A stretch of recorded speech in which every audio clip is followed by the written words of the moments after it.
Carta encíclica Ecclesia de Eucharistia del Sumo Pontífice Juan Pablo II a los obispos, a los presbíteros y diáconos, a las personas consagradas y a todos los fieles laicos sobre la Eucaristía en su relación con la Iglesia. Introducción 1. La Iglesia vive de la Eucaristía. Esta verdad no expresa solamente una experiencia cotidiana de fe, sino que encierra en síntesis el núcleo del misterio de la Iglesia. Esta experimenta con alegría cómo se realiza continuamente, en múltiples formas, la promesa del Señor: «He aquí que yo estoy con vosotros todos los días hasta el fin del mundo». Megatones 28, 20. En la Sagrada Eucaristía, por la transformación del pan y el vino en el cuerpo y en la sangre del Señor, se alegra de esta presencia con una intensidad única. Desde que, en Pentecostés, la Iglesia, pueblo de la nueva alianza, ha empezado su peregrinación hacia la patria celeste, este divino sacramento ha marcado sus días, llenándolos de confiada esperanza. Con razón ha proclamado el Concilio Vaticano II que el sacrificio eucarístico es fuente y cima de toda la vida cristiana. 1. La Sagrada Eucaristía, en efecto, contiene todo el bien espiritual de la Iglesia, es decir, Cristo mismo, nuestra Pascua y pan de vida, que da la vida a los hombres por medio del Espíritu Santo. 2. Por tanto, la mirada de la Iglesia se dirige continuamente a su Señor, presente en el sacramento del altar, en el cual descubre la plena manifestación de su inmenso amor. 2. Durante el gran jubileo del año 2000, tuve ocasión de celebrar la Eucaristía en el cenáculo de Jerusalén, donde, según la tradición, fue realizada la primera vez por Cristo mismo. El cenáculo es el lugar de la institución de este santísimo sacramento. Allí Cristo tomó en sus manos el pan, lo partió y lo dio a los discípulos diciendo: «Tomad y comed todos de él, porque esto es mi cuerpo, que será entregado por vosotros». Compárese Megatones 26, 26, LC 22, 19, Unconce, 24. Después tomó en sus manos el cáliz del vino y les dijo: «Tomad y bebed todos de él, porque este es el cáliz de mi sangre, sangre de la alianza nueva y eterna, que será derramada por vosotros y por todos los hombres para el perdón de los pecados». Compárese MC 14, 24, LC 22, 20, Unconce, 25. Estoy agradecido al Señor Jesús que me permitió repetir en aquel mismo lugar, obedeciendo su mandato: «Haced esto en conmemoración mía», LC 22, 19, las palabras pronunciadas por él hace 2000 años. Los apóstoles que participaron en la última cena, ¿comprendieron el sentido de las palabras que salieron de los labios de Cristo? Quizás no. Aquellas palabras se habrían aclarado plenamente solo al final del Triduum Sacrum, es decir, el lapso que va de la tarde del jueves hasta la mañana del domingo. En esos días se enmarca el Mysterium Paschale. En ellos se inscribe también el Mysterium Eucharisticum. 3. Del misterio pascual nace la Iglesia. Precisamente por eso la Eucaristía, que es el sacramento por excelencia del misterio pascual, está en el centro de la vida eclesial. Se puede observar esto ya desde las primeras imágenes de la Iglesia que nos ofrecen los Hechos de los Apóstoles. Acudían asiduamente a la enseñanza de los apóstoles, a la comunión, a la fracción del pan y a las oraciones. 2, 42. La fracción del pan evoca la Eucaristía. Después de 2000 años seguimos reproduciendo aquella imagen primigenia de la Iglesia. Y, mientras lo hacemos en la celebración eucarística, los ojos del alma se dirigen al triduo pascual, a lo que ocurrió la tarde del Jueves Santo, durante la última cena y después de ella. La institución de la Eucaristía, en efecto, anticipaba sacramentalmente los acontecimientos que tendrían lugar poco más tarde, a partir de la agonía en Getsemaní. Vemos a Jesús que sale del cenáculo, baja con los discípulos, atraviesa el arroyo Cedrón y llega al huerto de los olivos. En aquel huerto quedan aún hoy algunos árboles de olivo muy antiguos.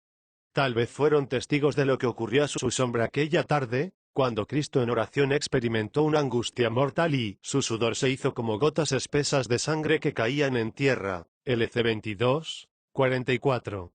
La sangre, que poco antes había entregado a la Iglesia como bebida de salvación en el sacramento eucarístico, comenzó a ser derramada. Su efusión se completaría después en el Gólgota, convirtiéndose en instrumento de nuestra redención, Cristo como sumo sacerdote de los bienes futuros.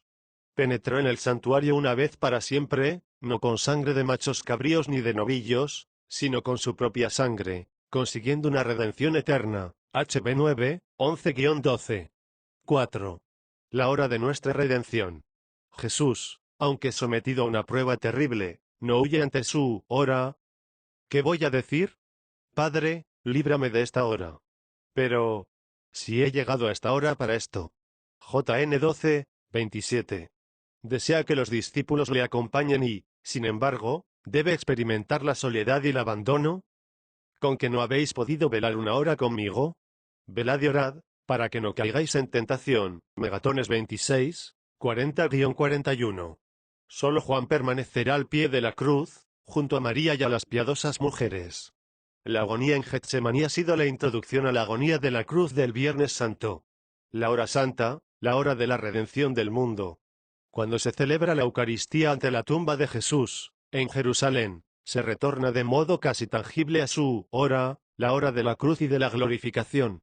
A aquel lugar y a aquella hora vuelve espiritualmente todo presbítero que celebra la Santa Misa, junto con la comunidad cristiana que participa en ella. Fue crucificado, muerto y sepultado, descendió a los infiernos, al tercer día resucitó de entre los muertos. A las palabras de la profesión de fe hacen eco las palabras de la contemplación y la proclamación, Excelignum crucis in quo salus mundi pependit. Venid y adoremos. Esta es la invitación que la Iglesia hace a todos en la tarde del Viernes Santo. Y hará de nuevo uso del canto durante el tiempo pascual para proclamar, Surrexit Dominus de sepulcro qui pro nobis pependit in ligno. Aleluya. 5. Mysterium Fidei. Misterio de la fe. Cuando el sacerdote pronuncia o canta estas palabras, los presentes aclaman, anunciamos tu muerte, proclamamos tu resurrección. Ven Señor Jesús. Con estas o parecidas palabras, la Iglesia, a la vez que se refiere a Cristo en el misterio de su pasión, revela también su propio misterio, Eclesia de Eucharistia. Si con el don del Espíritu Santo en Pentecostés la Iglesia nace y se encamina por las vías del mundo, un momento decisivo de su formación es ciertamente la institución de la Eucaristía en el cenáculo. Su fundamento y su antenar es todo el Triduum Paschale, pero este está como incluido, anticipado, y concentrado para siempre en el don eucarístico. En este don, Jesucristo entregaba a la Iglesia la actualización perenne del misterio pascual. Con él instituyó una misteriosa contemporaneidad entre aquel Triduum y el transcurrir de todos los siglos. Este pensamiento nos lleva a sentimientos de gran asombro y gratitud. El acontecimiento pascual y la Eucaristía que lo actualiza a lo largo de los siglos tienen una capacidad verdaderamente enorme, en la que entra toda la historia como destinataria de la gracia de la redención. Este asombro ha de inundar siempre a la Iglesia, reunida en la celebración eucarística. Pero, de modo especial, debe acompañar el ministro de la Eucaristía. En efecto, es él quien, gracias a la facultad concedida por el sacramento del orden sacerdotal, realiza la consagración. Con la potestad que le viene del Cristo del cenáculo, dice, esto es mi cuerpo, que será entregado por vosotros.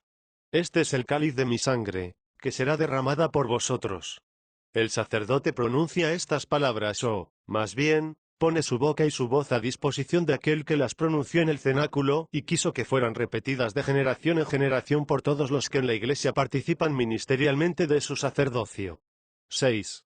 Con la presente carta encíclica, deseo suscitar este asombro eucarístico, en continuidad con la herencia jubilar que he querido dejar a la Iglesia con la carta apostólica Novo Millennio Igniunte y con su coronamiento mariano Rosarium Virginis Mariae.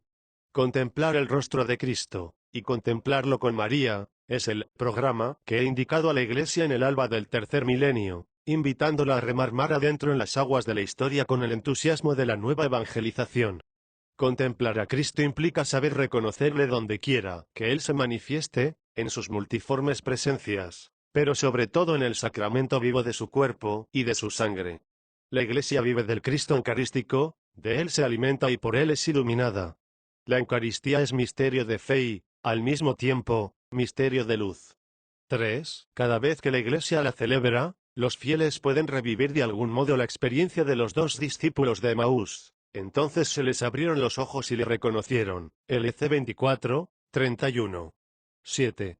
Desde que inicié mi ministerio de sucesor de Pedro, he reservado siempre para el Jueves Santo, día de la Eucaristía y del sacerdocio, un signo de particular atención, dirigiendo una carta a todos los sacerdotes del mundo. Este año, Para mí el 25º de pontificado, deseo involucrar más plenamente a toda la Iglesia en esta reflexión eucarística, para dar gracias a Dios también por el don de la Eucaristía y del sacerdocio, don y misterio. 4. Puesto que, proclamando el año del Rosario, he deseado poner este mi 25º año bajo el signo de la contemplación de Cristo con María, no puedo dejar pasar este Jueves Santo del 2003 sin detenerme ante el rostro eucarístico de Cristo, señalando con nueva fuerza a la Iglesia la centralidad de la Eucaristía. De ella vive la Iglesia. De este pan vivo se alimenta.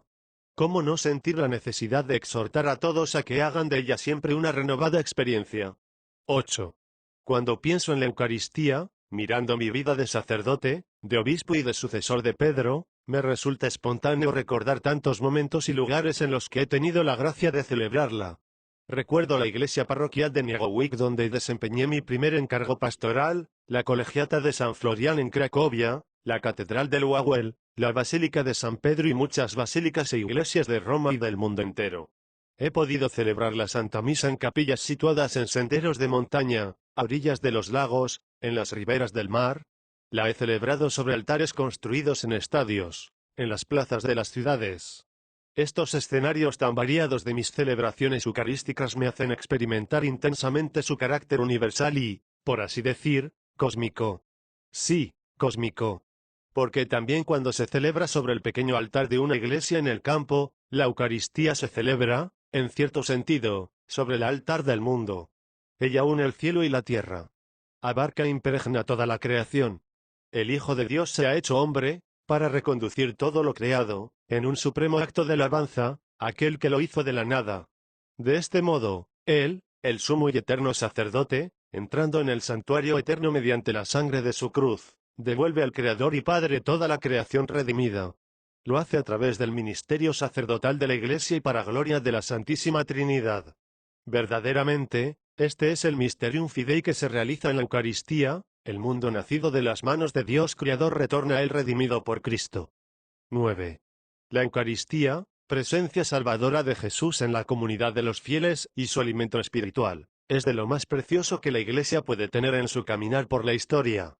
Así se explica la esmerada atención que ha prestado siempre al misterio eucarístico, una atención que se manifiesta autorizadamente en la acción de los concilios y de los sumos pontífices. ¿Cómo no admirar la exposición doctrinal de los decretos sobre la Santísima Eucaristía y sobre el sacrosanto sacrificio de la misa promulgados por el Concilio de Trento? Aquellas páginas han guiado en los siglos sucesivos tanto la teología como la catequesis, y aún hoy son punto de referencia dogmática para la continua renovación y crecimiento del pueblo de Dios en la fe y en el amor a la Eucaristía. En tiempos más cercanos a nosotros, se han de mencionar 3 encíclicas: la Mirae Caritatis de León XIII, 28 de mayo de 1902, 5, Mediator Dei de Pío XII, 20 de noviembre de 1947, 6, y la Mysterium Fidei de Pablo V, 3 de septiembre de 1965. 7. El Concilio Vaticano II, aunque no publicó un documento específico sobre el misterio eucarístico, ha ilustrado también sus diversos aspectos a lo largo del conjunto de sus documentos, y especialmente en la Constitución dogmática sobre la Iglesia Lumen Gentium y en la Constitución sobre la Sagrada Liturgia Sacrosanctum Concilium. Yo mismo, en los primeros años de mi ministerio apostólico en la Cátedra de Pedro, con la Carta Apostólica Dominicae Cenae, 24 de febrero de 1988, he tratado algunos aspectos del misterio eucarístico y su incidencia en la vida de quienes son sus ministros. Hoy reanudo el hilo de aquellas consideraciones con el corazón aún más lleno de emoción y gratitud, como haciendo eco a la palabra del salmista. ¿Cómo pagaré al Señor todo el bien que me ha hecho? Alzaré la copa de la salvación, invocando su nombre. Sal 116, 12-13. 10. Este deber de anuncio por parte del magisterio se corresponde con un crecimiento en el seno de la comunidad cristiana. No hay duda de que la reforma litúrgica del concilio ha tenido grandes ventajas para una participación más consciente, activa y fructuosa de los fieles en el santo sacrificio del altar. En muchos lugares, además, la adoración del Santísimo Sacramento tiene cotidianamente una importancia destacada y se convierte en fuente inagotable de santidad. La participación devota de los fieles en la procesión eucarística en la solemnidad del cuerpo y la sangre de Cristo es una gracia de Dios, que cada año llena de gozo a quienes toman parte en ella. Y se podrían mencionar otros signos positivos de fe y amor eucarístico. Desgraciadamente, junto a estas luces, no faltan sombras. En efecto, hay sitios donde se constata un abandono casi total del culto de adoración eucarística. A esto se añaden, en diversos contextos eclesiales, ciertos abusos que contribuyen a oscurecer la recta fe y la doctrina católica sobre este admirable sacramento. Se nota a veces una comprensión muy limitada del misterio eucarístico. Privado de su valor sacrificial, se vive como si no tuviera otro significado y valor que el de un encuentro convivial fraterno. Además, queda a veces oscurecida la necesidad del sacerdocio ministerial, que se funda en la sucesión apostólica, y la sacramentalidad de la Eucaristía se reduce únicamente a la eficacia del anuncio. También por eso, aquí y allá, surgen iniciativas ecuménicas que, aun siendo generosas en su intención, transigen con prácticas eucarísticas contrarias a la disciplina con la cual la Iglesia expresa su fe. ¿Cómo no manifestar profundo dolor por todo esto? La Eucaristía es un don demasiado grande para admitir ambigüedades y reducciones. Confío en que esta carta encíclica contribuya eficazmente a disipar las sombras de doctrinas y prácticas no aceptables, para que la Eucaristía siga resplandeciendo con todo el esplendor de su misterio. Capítulo I. Misterio de la fe 11. El Señor Jesús, la noche en que fue entregado, 1:23, instituyó el sacrificio eucarístico de su cuerpo y de su sangre. Las palabras del apóstol Pablo nos llevan a las circunstancias dramáticas en que nació la Eucaristía. En ella está inscrito de forma indeleble el acontecimiento de la pasión y muerte del Señor. No solo lo evoca sino que lo hace sacramentalmente presente. Es el sacrificio de la cruz que se perpetúa por los siglos. 9. Esta verdad la expresan bien las palabras con las cuales, en el rito latino, el pueblo responde a la proclamación del misterio de la fe que hace el sacerdote: anunciamos tu muerte, Señor. La Iglesia ha recibido la Eucaristía de Cristo, su Señor, no solo como un don entre otros muchos, aunque sea muy valioso, sino como el don por excelencia, porque es don de sí mismo, de su persona en su santa humanidad y, además, de su obra de salvación. Esta no queda relegada al pasado, pues, todo lo que Cristo es y todo lo que hizo y padeció por los hombres participa de la eternidad divina y domina así todos los tiempos. 10. Cuando la Iglesia celebra la Eucaristía, memorial de la muerte y resurrección de su Señor, se hace realmente presente este acontecimiento central de salvación y se realiza la obra de nuestra redención. 11. Este sacrificio es tan decisivo para la salvación del género humano, que Jesucristo lo ha realizado y ha vuelto al Padre solo después de habernos dejado al medio para participar de él, como si hubiéramos estado presentes. Así, todo fiel puede tomar parte en él, obteniendo frutos inagotablemente. Esta es la fe de la que han vivido a lo largo de los siglos las generaciones cristianas. Esta es la fe que el magisterio de la Iglesia ha reiterado continuamente con gozosa gratitud por tan inestimable don. 12. Deseo, una vez más, llamar la atención sobre esta verdad, poniéndome con vosotros, mis queridos hermanos y hermanas, en adoración delante de este misterio, misterio grande, misterio de misericordia. ¿Qué más podía hacer Jesús por nosotros? Verdaderamente, en la Eucaristía nos muestra un amor que llega hasta el extremo, JN 13, 1, un amor que no conoce medida. 12. Este aspecto de caridad universal del sacramento eucarístico se funda en las palabras mismas del Salvador. Al instituirlo, no se limitó a decir: este es mi cuerpo, esta copa es la nueva alianza en mi sangre, sino que añadió: entregado por vosotros, derramada por vosotros, LC 22, 19-20.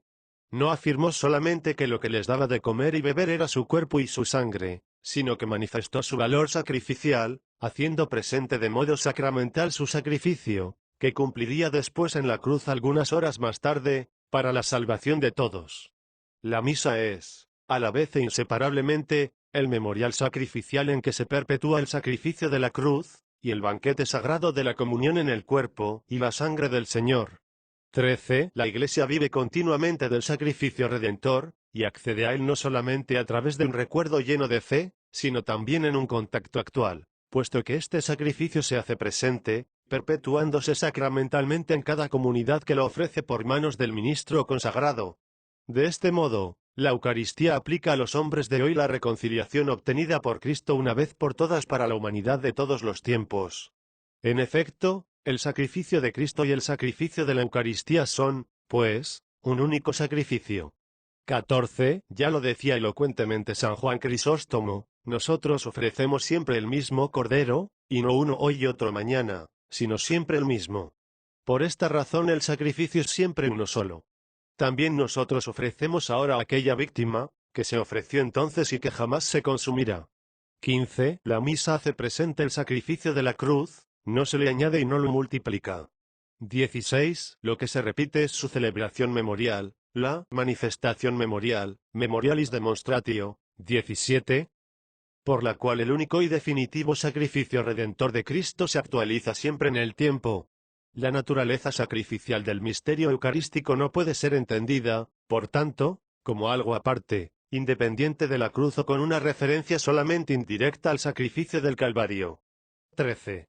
Por su íntima relación con el sacrificio del Gólgota, la Eucaristía es sacrificio en sentido propio y no solo en sentido genérico, como si se tratara del mero ofrecimiento de Cristo a los fieles como alimento espiritual.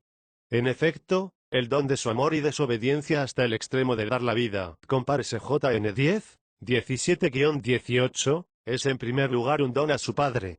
Ciertamente es un don en favor nuestro, más aún, de toda la humanidad, compárese Megatones 26, 28, MC 14, 24, LC 22, 20, JN 10, 15, pero don ante todo al Padre, sacrificio que el Padre aceptó, correspondiendo a esta donación total de su Hijo, que se hizo obediente hasta la muerte, FL 2, 8, con su entrega paternal, es decir, con el don de la vida nueva inmortal en la resurrección. 18. Al entregar su sacrificio a la Iglesia, Cristo ha querido además hacer suyo el sacrificio espiritual de la Iglesia, llamada a ofrecerse también a sí misma unida al sacrificio de Cristo. Por lo que concierne a todos los fieles, el Concilio Vaticano II enseña que, al participar en el sacrificio eucarístico, fuente y cima de la vida cristiana, ofrecen a Dios la víctima divina y a sí mismos con ella. 19, 14. La Pascua de Cristo incluye, con la pasión y muerte, también su resurrección. Es lo que recuerda la aclamación del pueblo después de la consagración, proclamamos tu resurrección. Efectivamente, el sacrificio eucarístico no solo hace presente el misterio de la pasión y muerte del Salvador, sino también el misterio de la resurrección, que corona su sacrificio. En cuanto viviente y resucitado, Cristo se hace en la Eucaristía, pan de vida, JN 6, 35.48, pan vivo, JN 6, 51. San Ambrosio lo recordaba a los neófitos, como una aplicación del acontecimiento de la resurrección a su vida: si hoy Cristo está en ti, Él resucita para ti cada día. 20. San Cirilo de Alejandría, a su vez, subrayaba que la participación en los santos misterios es una verdadera confesión y memoria de que el Señor ha muerto y ha vuelto a la vida por nosotros y para beneficio nuestro. 21, 15. La representación sacramental en la Santa Misa del sacrificio de Cristo, coronado por su resurrección, implica una presencia muy especial que, citando las palabras de Pablo V, se llama real, no por exclusión, como si las otras no fueran reales, sino por antonomasia, porque es sustancial, ya que por ella ciertamente se hace presente Cristo, Dios y hombre, entero e íntegro.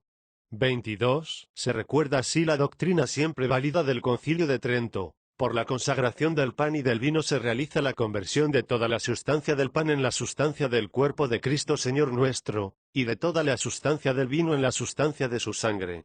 Esta conversión, propia y convenientemente, fue llamada transustanciación por la Santa Iglesia Católica. 23. Verdaderamente la Eucaristía es Mysterium Fidei, misterio que supera nuestro pensamiento y puede ser acogido solo en la fe, como a menudo recuerdan las catequesis patrísticas sobre este divino sacramento.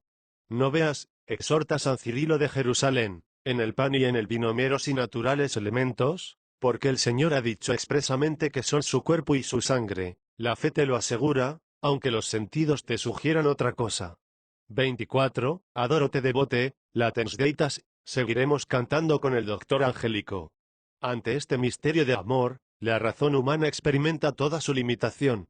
Se comprende cómo, a lo largo de los siglos, esta verdad haya obligado a la teología a hacer arduos esfuerzos para entenderla.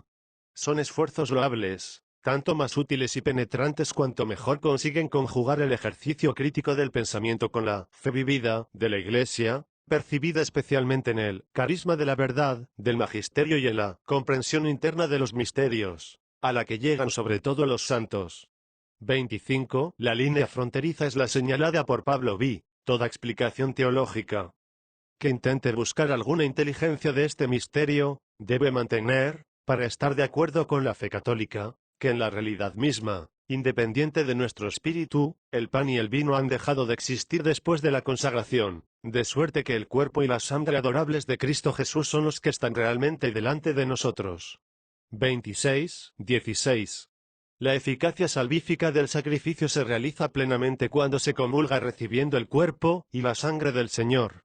De por sí, el sacrificio eucarístico se orienta a la íntima unión de nosotros, los fieles, con Cristo mediante la comunión, le recibimos a Él mismo, que se ha ofrecido por nosotros, su cuerpo, que Él ha entregado por nosotros en la cruz, su sangre, derramada por muchos para perdón de los pecados, Megatones 26, 28.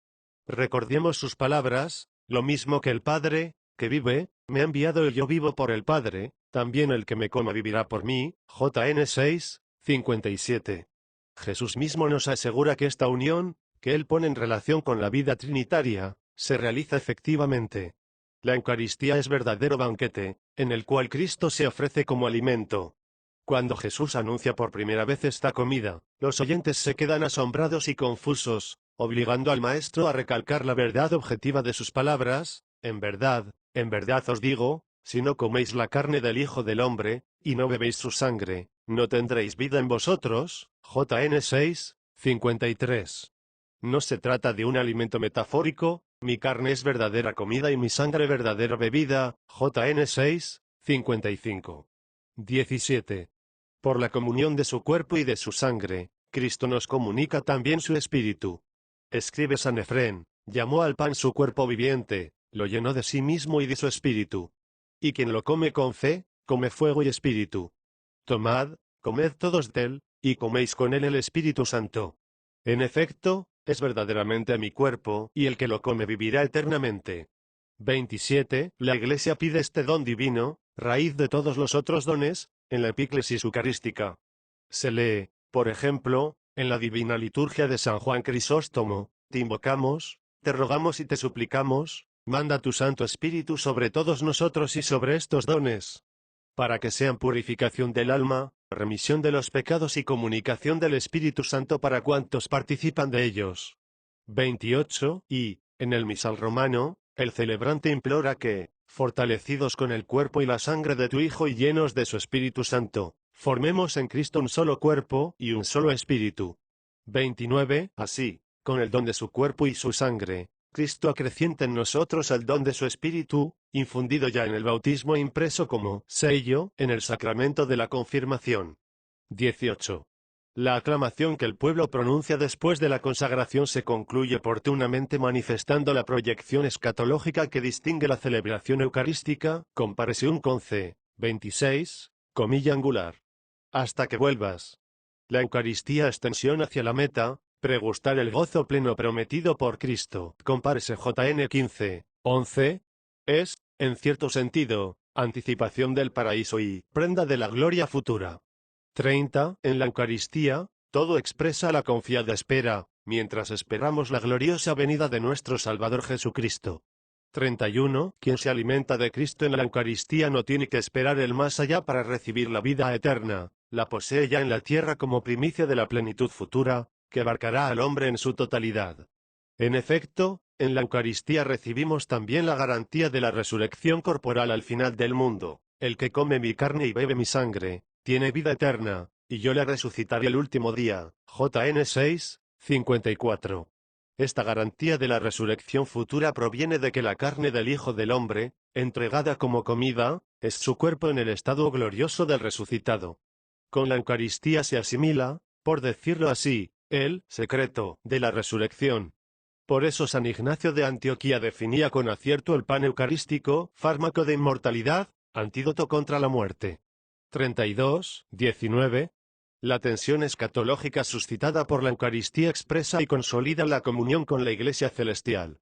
No es casualidad que en las anáforas orientales y en las plegarias eucarísticas latinas se recuerde siempre con veneración a la gloriosa siempre Virgen María, Madre de Jesucristo. Nuestro Dios y Señor, a los ángeles, a los santos apóstoles, a los gloriosos mártires y a todos los santos. Es un aspecto de la Eucaristía que merece ser resaltado. Mientras nosotros celebramos el sacrificio del Cordero, nos unimos a la liturgia celestial, asociándonos con la multitud inmensa que grita, la salvación es de nuestro Dios, que está sentado en el trono, y del Cordero, Ap 7, 10. La Eucaristía es verdaderamente un resquicio del cielo, que se abre sobre la tierra. Es un rayo de gloria de la Jerusalén celestial, que penetra en las nubes de nuestra historia y proyecta luz sobre nuestro camino. 20. Una consecuencia significativa de la tensión escatológica propia de la Eucaristía es que da impulso a nuestro camino histórico, poniendo una semilla de viva esperanza en la dedicación cotidiana de cada uno a sus propias tareas. En efecto, aunque la visión cristiana fija su mirada en un cielo nuevo y una tierra nueva, a 21:1, eso no debilita, sino que más bien estimula nuestro sentido de responsabilidad respecto a la tierra presente. 33. Deseo recalcarlo con fuerza al principio del nuevo milenio, para que los cristianos se sientan más que nunca comprometidos a no descuidar los deberes de su ciudadanía terrenal. Es cometido suyo contribuir con la luz del Evangelio a la edificación de un mundo habitable y plenamente conforme al designio de Dios. Muchos son los problemas que oscurecen el horizonte de nuestro tiempo. Baste pensar en la urgencia de trabajar por la paz, de poner premisas sólidas de justicia y solidaridad en las relaciones entre los pueblos, de defender la vida humana desde su concepción hasta su término natural. Y, ¿qué decir, además, de las tantas contradicciones de un mundo globalizado, donde los más débiles, los más pequeños y los más pobres parecen tener bien poco que esperar? En este mundo es donde tiene que brillar la esperanza cristiana. También por eso el Señor ha querido quedarse con nosotros en la Eucaristía, grabando en esta presencia sacrificial y convival la promesa de una humanidad renovada por su amor. Es significativo que el Evangelio de Juan, allí donde los sinópticos narran la institución de la Eucaristía, propone, ilustrando así su sentido profundo, el relato del lavatorio de los pies, en el cual Jesús se hace maestro de comunión y servicio. Compárese JN 13, 1-20. El apóstol Pablo, por su parte, califica como indigno de una comunidad cristiana que se participe en la cena del Señor, si se hace en un contexto de división e indiferencia hacia los pobres. Compárese un Conce 1:7.22.27.34. 34. Anunciar la muerte del Señor hasta que venga. Un Conce 26. Comporta para los que participan en la Eucaristía el compromiso de transformar su vida, para que toda ella llegue a ser en cierto modo eucarística. Precisamente este fruto de transfiguración de la existencia y el compromiso de transformar el mundo según el Evangelio, hacen resplandecer la tensión escatológica de la celebración eucarística y de toda la vida cristiana. Ven, Señor Jesús. A 22:20. Capítulo 2. La Eucaristía edifica la Iglesia. 21. El Concilio Vaticano II ha recordado que la celebración eucarística es el centro del proceso de crecimiento de la Iglesia. En efecto, después de haber dicho que la Iglesia, o el reino de Cristo presente ya en misterio, crece visiblemente en el mundo por el poder de Dios, 35, como queriendo responder a la pregunta, ¿cómo crece? Añade, cuántas veces se celebra en el altar el sacrificio de la cruz, en el que Cristo, nuestra Pascua, fue inmolado. 5:7, se realiza la obra de nuestra redención. El sacramento del pan eucarístico significa y al mismo tiempo realiza la unidad de los creyentes, que forman un solo cuerpo en Cristo. Compárese 10:17, 36. Hay un influjo causal de la Eucaristía en los orígenes mismos de la Iglesia. Los evangelistas precisan que fueron los 12, los apóstoles, quienes se reunieron con Jesús en la última cena. Compárese Megatones 26:20, MC 14:17, LC 22:14. Es un detalle de notable importancia, porque los apóstoles fueron la semilla del nuevo Israel, a la vez que el origen de la jerarquía sagrada. 37. Al ofrecerles como alimento su cuerpo y su sangre, Cristo los implicó misteriosamente en el sacrificio, que habría de consumarse pocas horas después en el Calvario. análogamente a la alianza del Sinaí, sellada con el sacrificio y la aspersión con la sangre. 38. Los gestos y las palabras de Jesús en la última cena fundaron la nueva comunidad mesiánica, el pueblo de la nueva alianza. Los apóstoles, aceptando la invitación de Jesús en el cenáculo, tomad, comed, bebed de ella todos. Megatones 26, 26.27, entraron por vez primera en comunión sacramental con él. Desde aquel momento, y hasta el final de los siglos, la Iglesia se edifica a través de la comunión sacramental con el Hijo de Dios inmolado por nosotros. Haced esto en recuerdo mío. Cuantas veces lo bebiereis, hacedlo en recuerdo mío. 1 Conce, 24-25. Compárese LC 22, 19, 22. La incorporación a Cristo, que tiene lugar por el bautismo, se renueva y se consolida continuamente con la participación en el sacrificio eucarístico, sobre todo cuando ésta es plena mediante la comunión sacramental. Podemos decir que no solamente cada uno de nosotros recibe a Cristo, sino que también Cristo nos recibe a cada uno de nosotros. Él estrecha su amistad con nosotros, vosotros sois mis amigos, JN 15, 14. Más aún, nosotros vivimos gracias a Él, el que me coma vivirá por mí, JN 6, 57. En la comunión eucarística se realiza de manera sublime que Cristo y el discípulo estén, el uno en el otro, permaneced en mí, como yo en vosotros, JN 15, 4. Al unirse a Cristo, en vez de encerrarse en sí mismo, el pueblo de la nueva alianza se convierte en sacramento para la humanidad. 39. Signo e instrumento de la salvación, en obra de Cristo, en luz del mundo y sal de la tierra. Compárese Megatones 5, 13-16, para la redención de todos. 40. La misión de la Iglesia continúa la de Cristo. Como el Padre me envió, también yo os envío. JN 20, 21. Por tanto, la Iglesia recibe la fuerza espiritual necesaria para cumplir su misión perpetuando en la Eucaristía el sacrificio de la cruz y comulgando el cuerpo y la sangre de Cristo. Así, la Eucaristía es la fuente y, al mismo tiempo, la cumbre de toda la evangelización, puesto que su objetivo es la comunión de los hombres con Cristo y, en Él, con el Padre y con el Espíritu Santo. 41, 23. Con la comunión eucarística la Iglesia consolida también su unidad como cuerpo de Cristo. San Pablo se refiere a esta eficacia unificadora de la participación en el banquete eucarístico cuando escribe a los Corintios, ¿y el pan que partimos? ¿No es comunión con el cuerpo de Cristo? Porque aun siendo muchos, un solo pan y un solo cuerpo somos, pues todos participamos de un solo pan. 1 Co 10, 16-17.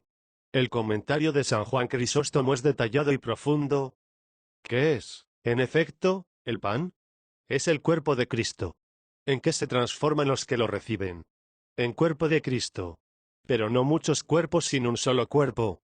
En efecto, como el pan es solo uno, por más que esté compuesto de muchos granos de trigo, y estos se encuentren en él, aunque no se vean, de tal modo que su diversidad desaparece en virtud de su perfecta fusión, de la misma manera, también nosotros estamos unidos recíprocamente unos a otros y, todos juntos, con Cristo. 42. La argumentación es terminante. Nuestra unión con Cristo, que es don y gracia para cada uno, hace que en Él estemos asociados también a la unidad de su cuerpo, que es la Iglesia. La Eucaristía consolida la incorporación a Cristo, establecida en el bautismo mediante el don del Espíritu. Compárese 1 Co 12, 13.27. La acción conjunta e inseparable del Hijo y del Espíritu Santo, que está en el origen de la Iglesia, de su constitución y de su permanencia, continúa en la Eucaristía. Bien consciente de ello es el autor de la liturgia de Santiago. En la epíclesis de la anáfora se ruega a Dios Padre que envíe el Espíritu Santo sobre los fieles y sobre los dones, para que el cuerpo y la sangre de Cristo sirvan a todos los que participan en ellos, a la santificación de las almas y los cuerpos. 43. La Iglesia es reforzada por el Divino Paráclito a través de la santificación eucarística de los fieles. 24. El don de Cristo y de su Espíritu, que recibimos en la comunión eucarística, colma con sobrada plenitud los anhelos de unidad fraterna que alberga el corazón humano y, al mismo tiempo, eleva la experiencia de fraternidad, propia de la participación común en la misma mesa eucarística, a niveles que están muy por encima de la simple experiencia convivial humana. Mediante la comunión del cuerpo de Cristo, La Iglesia alcanza cada vez más profundamente su ser en Cristo como sacramento, o signo e instrumento de la unión íntima con Dios y de la unidad de todo el género humano. 44. A los gérmenes de disgregación entre los hombres, que la experiencia cotidiana muestra tan arraigada en la humanidad a causa del pecado, se contrapone la fuerza generadora de unidad del cuerpo de Cristo. La Eucaristía, construyendo la Iglesia, crea precisamente por ello comunidad entre los hombres. 25. El culto que se da a la Eucaristía fuera de la misa es de un valor inestimable en la vida de la Iglesia. Dicho culto está estrechamente unido a la celebración del sacrificio eucarístico. La presencia de Cristo bajo las sagradas especies, que se conservan después de la misa, presencia que dura mientras subsistan las especies del pan y del vino. 45. Deriva de la celebración del sacrificio, y tiende a la comunión sacramental y espiritual. 46. Corresponde a los pastores animar, incluso con el testimonio personal, el culto eucarístico, particularmente la exposición del Santísimo Sacramento y la adoración de Cristo presente bajo las especies eucarísticas. 47. Es hermoso estar con él y, reclinados sobre su pecho como el discípulo predilecto, compárese JN 13, 25, palpar el amor infinito de su corazón. Si el cristianismo ha de distinguirse en nuestro tiempo sobre todo por el arte de la oración. 48. ¿Cómo no sentir una renovada necesidad de estar largos ratos en conversación espiritual, en adoración silenciosa, en actitud de amor, ante Cristo presente en el Santísimo Sacramento? ¿Cuántas veces, mis queridos hermanos y hermanas, he hecho esta experiencia y en ella he encontrado fuerza, consuelo y apoyo? Numerosos santos nos han dado ejemplo de esta práctica, alabada y recomendada repetidamente por el magisterio. 49. De manera particular se distinguió por ella San Alfonso María de Ligorio, que escribió, entre todas las devociones, esta de adorar a Jesús sacramentado es la primera, después de los sacramentos, la más apreciada por Dios y la más útil para nosotros. 50. La Eucaristía es un tesoro inestimable. No solo su celebración, sino también estar ante ella fuera de la misa, nos da la posibilidad de llegar al manantial mismo de la gracia. Una comunidad cristiana que quiera ser más capaz de contemplar el rostro de Cristo, en el espíritu que he sugerido en las cartas apostólicas Novo Millennio Uniunte y Rosarium Virginis Mariae, ha de desarrollar también este aspecto del culto eucarístico, en el que se prolongan y multiplican los frutos de la comunión del cuerpo y sangre del Señor. Capítulo 3. Apostolicidad de la Eucaristía y de la Iglesia. 26. Como he recordado antes, si la Eucaristía edifica la Iglesia y la Iglesia hace la Eucaristía, se deduce que hay una relación sumamente estrecha entre una y otra. Tan verdad es esto, que nos permite aplicar al misterio eucarístico lo que decimos de la Iglesia cuando, en el símbolo niceno, constantinopolitano, la confesamos, una, santa, católica y apostólica. También la Eucaristía es una y católica. Es también santa, más aún, es el Santísimo Sacramento. Pero ahora queremos dirigir nuestra atención principalmente a su apostolicidad. 27. El Catecismo de la Iglesia Católica, al explicar cómo la Iglesia es apostólica, o sea, basada en los apóstoles, se refiere a un triple sentido de la expresión. Por una parte, fue y permanece edificada sobre el fundamento de los apóstoles, F2, 20, testigos escogidos y enviados en misión por el propio Cristo. 51. También los apóstoles están en el fundamento de la Eucaristía, no porque el sacramento no se remonta a Cristo mismo, sino porque ha sido confiado a los apóstoles por Jesús y transmitido por ellos y sus sucesores hasta nosotros. La Iglesia celebra la Eucaristía a lo largo de los siglos precisamente en continuidad con la acción de los apóstoles, obedientes al mandato del Señor. El segundo sentido de la apostolicidad de la Iglesia indicado por el Catecismo es que guarda y transmite, con la ayuda del Espíritu Santo que habita en ella, la enseñanza, el buen depósito, las sanas palabras oídas a los apóstoles. 52. También en este segundo sentido la Eucaristía es apostólica, porque se celebra en conformidad con la fe de los apóstoles. En la historia bimilenaria del pueblo de la Nueva Alianza, el magisterio eclesiástico ha precisado en muchas ocasiones la doctrina eucarística, incluso en lo que atañe a la exacta terminología, precisamente para salvaguardar la fe apostólica en este misterio excelso. Esta fe permanece inalterada y es esencial para la Iglesia, que perdura así. 28. En fin, la Iglesia es apostólica en el sentido de que sigue siendo enseñada, santificada y dirigida por los apóstoles hasta la vuelta de Cristo gracias a aquellos que les suceden en su ministerio pastoral, el colegio de los obispos, a los que asisten los presbíteros, juntamente con el sucesor de Pedro y sumo pastor de la Iglesia. 53. La sucesión de los apóstoles en la misión pastoral conlleva necesariamente el sacramento del orden, es decir, la serie ininterrumpida que se remonta hasta los orígenes, de ordenaciones episcopales válidas. 54. Esta sucesión es esencial para que haya Iglesia en sentido propio y pleno. La Eucaristía expresa también este sentido de la apostolicidad. En efecto, como enseña el Concilio Vaticano II, los fieles participan en la celebración de la Eucaristía en virtud de su sacerdocio real. 55. Pero es el sacerdote ordenado quien realiza como representante de Cristo el sacrificio eucarístico y lo ofrece a Dios en nombre de todo el pueblo. 56. Por eso se prescribe en el misal romano que es únicamente el sacerdote quien pronuncia la plegaria eucarística, mientras el pueblo de Dios se asocia a ella con fe y en silencio. 57. 29. La expresión, usada repetidamente por el Concilio Vaticano II, según la cual el sacerdote ordenado realiza como representante de Cristo el sacrificio eucarístico, 58, estaba ya bien arraigada en la enseñanza pontificia. 59. Como he tenido ocasión de aclarar en otra ocasión, in persona Christi quiere decir más que en nombre, o también en vez de Cristo. In persona, es decir, en la identificación específica, sacramental con el sumo y eterno sacerdote, que es el autor y el sujeto principal de su propio sacrificio, en el que, en verdad, no puede ser sustituido por nadie. 60. El ministerio de los sacerdotes, en virtud del sacramento del orden, en la economía de salvación querida por Cristo, manifiesta que la Eucaristía celebrada por ellos es un don que supera radicalmente la potestad de la Asamblea y es insustituible en cualquier caso para unir válidamente la consagración eucarística al sacrificio de la cruz y a la última cena. La Asamblea que se reúne para celebrar la Eucaristía necesita absolutamente, para que sea realmente Asamblea Eucarística, un sacerdote ordenado que la presida. Por otra parte, la comunidad no está capacitada para darse por sí sola el ministro ordenado. Este es un don que recibe a través de la sucesión episcopal que se remonta a los apóstoles. Es el obispo quien establece un nuevo presbítero, mediante el sacramento del orden, otorgándole el poder de consagrar la Eucaristía.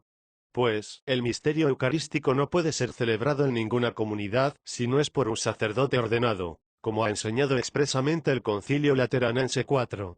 61, 30. Tanto esta doctrina de la Iglesia Católica sobre el ministerio sacerdotal en relación con la Eucaristía, como la referente al sacrificio eucarístico, han sido objeto en las últimas décadas de un provechoso diálogo en el ámbito de la actividad ecuménica. Hemos de dar gracias a la Santísima Trinidad porque, a este respecto, se han obtenido significativos progresos y acercamientos, que nos hacen esperar en un futuro en que se comparta plenamente la fe. Aún sigue siendo del todo válida la observación del Concilio sobre las comunidades eclesiales surgidas en Occidente desde el siglo XVI en adelante y separadas de la Iglesia Católica. Las comunidades eclesiales separadas, aunque les falte la unidad plena con nosotros que dimana del bautismo, y aunque creamos que, sobre todo por defecto del sacramento del orden, no han conservado la sustancia genuina íntegra del misterio eucarístico, sin embargo, al conmemorar en la Santa Cena la muerte y resurrección del Señor, profesan que en la comunión de Cristo se significa la vida, y esperan su venida gloriosa. 62. Los fieles católicos, por tanto, aun respetando las convicciones religiosas de estos hermanos separados, deben abstenerse de participar en la comunión distribuida en sus celebraciones, para no avalar una ambigüedad sobre la naturaleza de la Eucaristía y, por consiguiente, faltar al deber de dar un testimonio claro de la verdad. Eso retardaría el camino hacia la plena unidad visible. De manera parecida, no se puede pensar en reemplazar la Santa Misa Dominical con celebraciones ecuménicas de la palabra, o con encuentros de oración en común con cristianos miembros de dichas comunidades eclesiales, o bien con la participación en su servicio litúrgico. Estas celebraciones y encuentros, en sí mismos loables en circunstancias oportunas, preparan a la deseada comunión total, incluso eucarística, pero no pueden reemplazarla. El hecho de que el poder de consagrar la Eucaristía haya sido confiado solo a los obispos y a los presbíteros no significa menoscabo alguno para el resto del pueblo de Dios, puesto que la comunión del único cuerpo de Cristo, que es la Iglesia, es un don que redunda en beneficio de todos. 31. Si la Eucaristía es centro y cumbre de la vida de la Iglesia, también lo es del ministerio sacerdotal. Por eso, con ánimo agradecido a Jesucristo, nuestro Señor, reitero que la Eucaristía es la principal y central razón de ser del sacramento del sacerdocio, nacido efectivamente en el momento de la institución de la Eucaristía y a la vez que ella. 63. Las actividades pastorales del presbítero son múltiples. Si se piensa además en las condiciones sociales y culturales del mundo actual, es fácil entender lo sometido que está al peligro de la dispersión por el gran número de tareas diferentes. El Concilio Vaticano II ha identificado en la caridad pastoral el vínculo que da unidad a su vida y a sus actividades.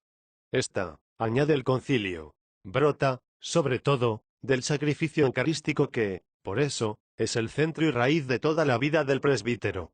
64. Se entiende, pues, lo importante que es para la vida espiritual del sacerdote, como para el bien de la Iglesia y del mundo, que ponga en práctica la recomendación conciliar de celebrar cotidianamente la Eucaristía, la cual, aunque no puedan estar presentes los fieles, es ciertamente una acción de Cristo y de la Iglesia.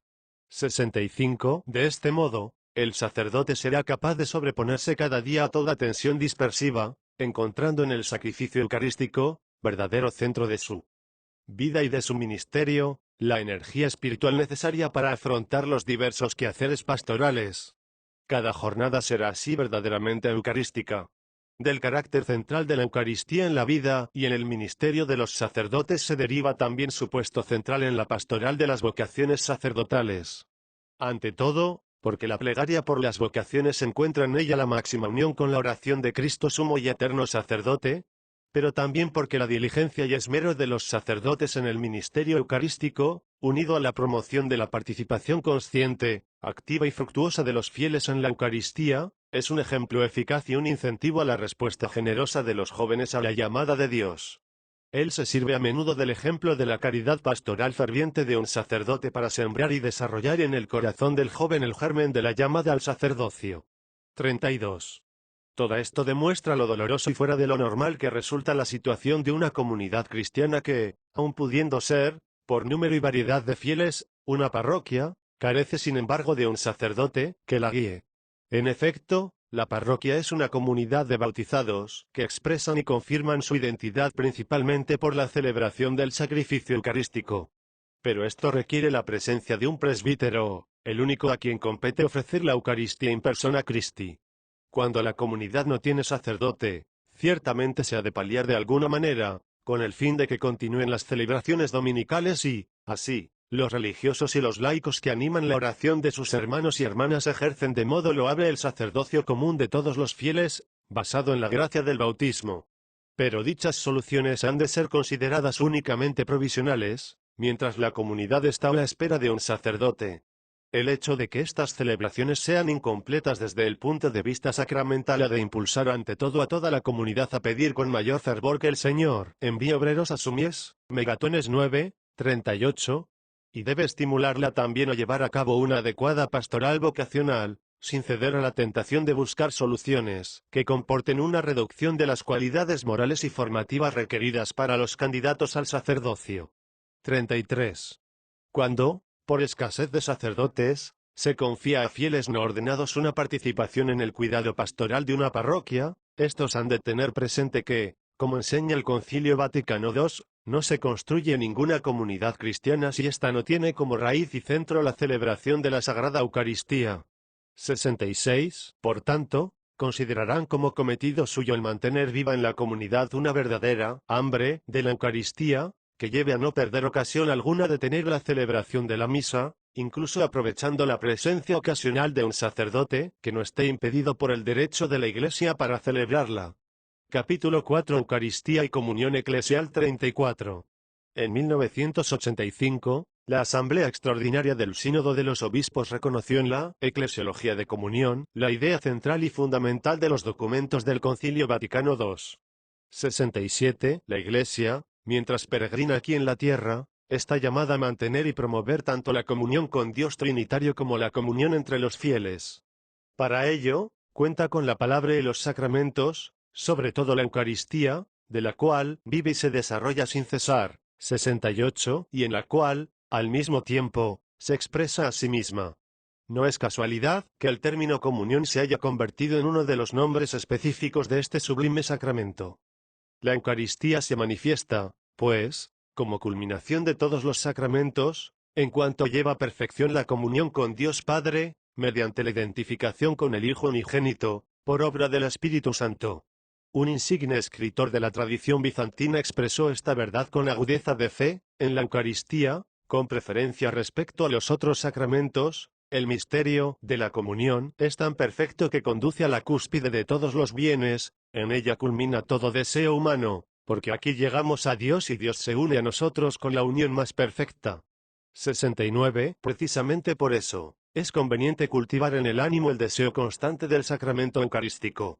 De aquí ha nacido la práctica de la comunión espiritual, felizmente difundida desde hace siglos en la Iglesia y recomendada por santos maestros de vida espiritual. Santa Teresa de Jesús escribió: cuando no comulgáredes y oyéredes misa, podéis comulgar espiritualmente, que es de grandísimo provecho.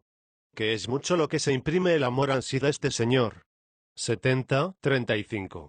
La celebración de la Eucaristía, no obstante, no puede ser el punto de partida de la comunión, que la presupone previamente, para consolidarla y llevarla a perfección. El sacramento expresa este vínculo de comunión, sea en la dimensión invisible que, en Cristo y por la acción del Espíritu Santo, nos une al Padre y entre nosotros, sea en la dimensión visible, que implica la comunión en la doctrina de los apóstoles, en los sacramentos y en el orden jerárquico. La íntima relación entre los elementos invisibles y visibles de la comunión eclesial, es constitutiva de la Iglesia como sacramento de salvación.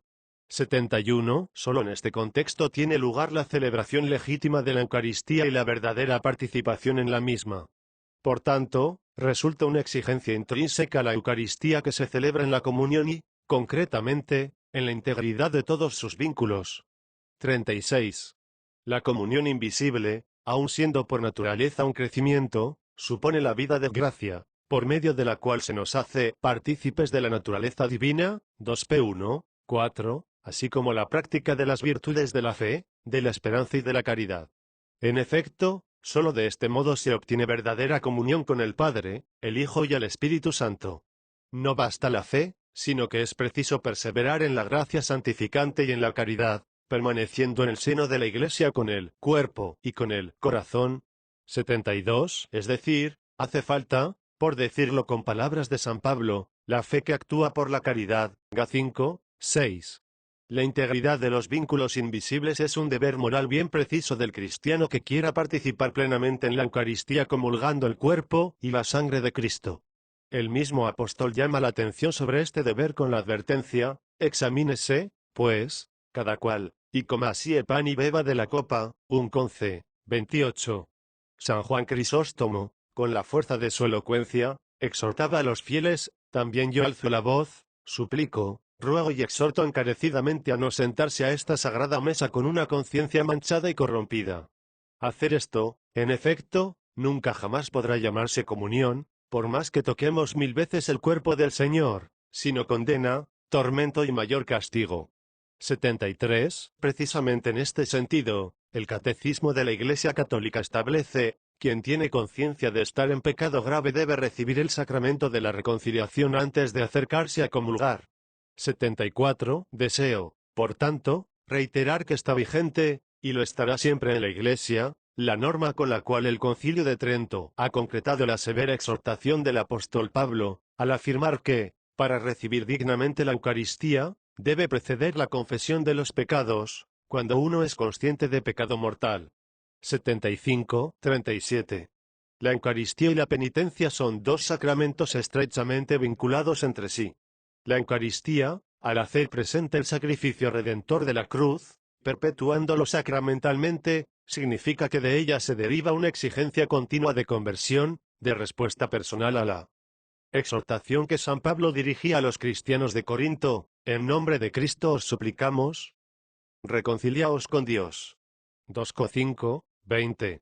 Así pues, si el cristiano tiene conciencia de un pecado grave, está obligado a seguir el itinerario penitencial, mediante el sacramento de la reconciliación, para acercarse a la plena participación en el sacrificio eucarístico.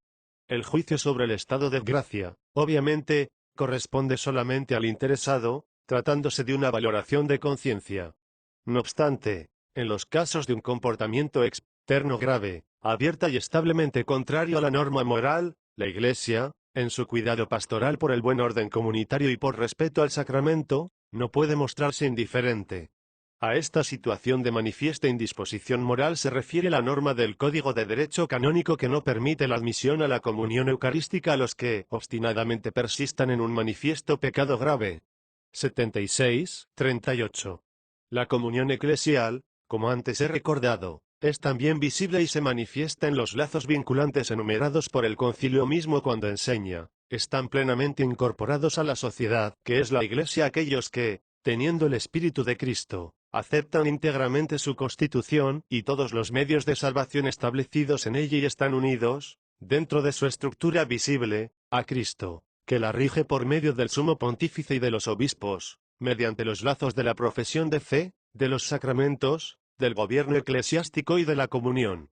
77. La Eucaristía, siendo la suprema manifestación sacramental de la comunión en la Iglesia, exige que se celebre en un contexto de integridad de los vínculos, incluso externos, de comunión. De modo especial, por ser, como la consumación de la vida espiritual y la finalidad de todos los sacramentos, 78, requiere que los lazos de la comunión en los sacramentos sean reales, particularmente en el bautismo y en el orden sacerdotal. No se puede dar la comunión a una persona no bautizada o que rechace la verdad íntegra de fe sobre el misterio eucarístico. Cristo es la verdad y da testimonio de la verdad. Compárese JN 14, 6, 18, 37. El sacramento de su cuerpo y su sangre no permite ficciones. 39.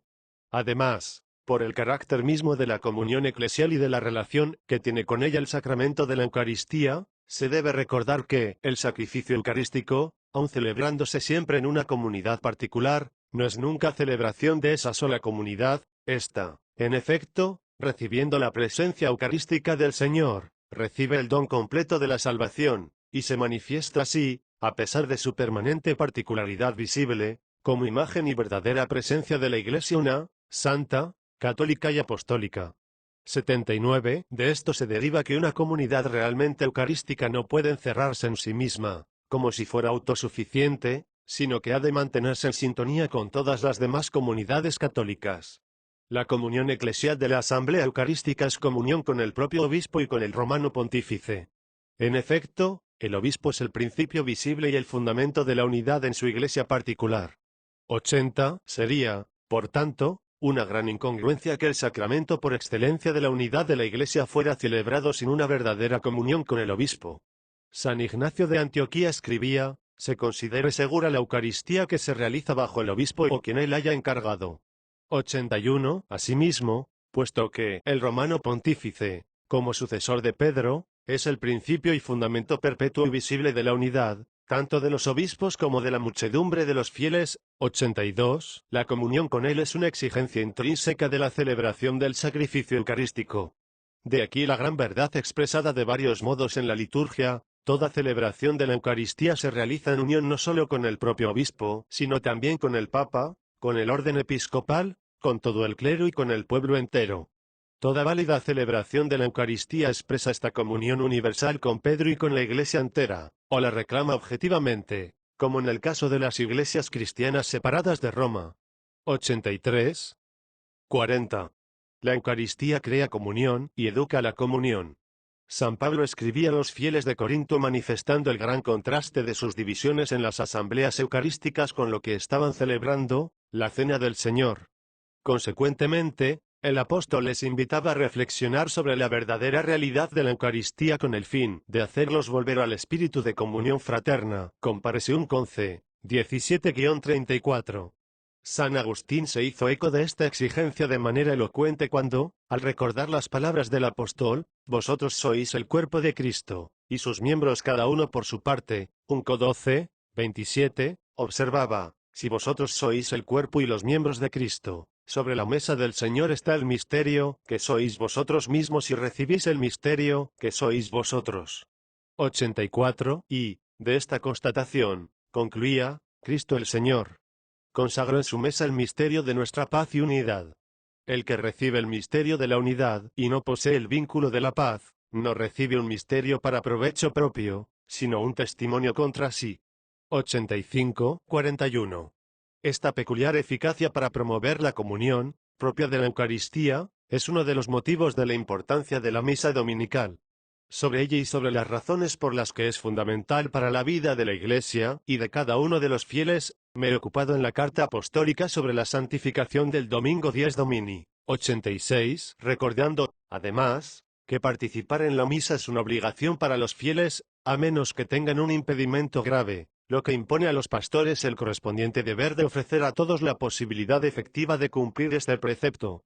87. Más recientemente, en la carta apostólica Novo Millennio Ignunte, al trazar el camino pastoral de la Iglesia a comienzos del tercer milenio, he querido dar un relieve particular a la Eucaristía dominical, subrayando su eficacia creadora de comunión. Ella, decía, es el lugar privilegiado donde la comunión es anunciada y cultivada constantemente.